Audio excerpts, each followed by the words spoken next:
It's Wednesday. Phil Lindemann with your Krystal 93 News at Noon. The new town of Keystone is officially a home rule town after yesterday's charter vote. 83% of residents said, "This is what we want." Just under 400 people voted. Next up, Keystone elects its first mayor and council members. There will be an info meeting next month for interested candidates. Election day is January 30th.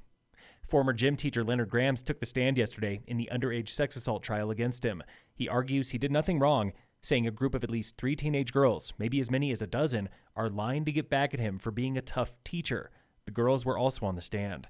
Trial continues today and tomorrow. The jury should have a verdict by end of the week. The DA is offering a plea deal to a pair of Clear Creek County Sheriff's deputies charged with murder and homicide in the 2022 shooting of Christian Glass. The Clear Creek Current reports the DA hopes to avoid a trial. The deputies are considering that deal. A 21-year-old Gypsum woman is charged with selling drugs to local middle and high school students. Authorities found $10,000 of LSD, mushrooms, and cocaine in her home.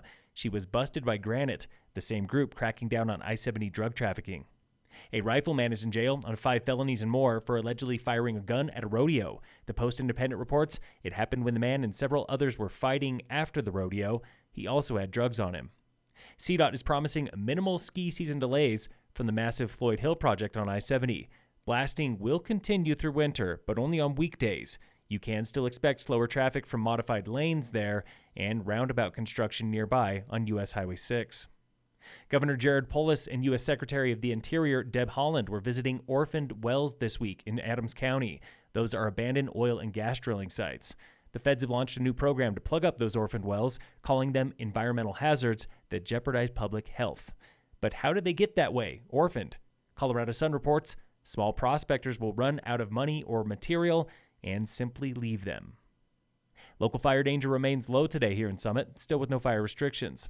In sports, the Rockies split a doubleheader with the Dodgers yesterday, losing Game 100 to a team they failed to beat 9 of 11 times this season.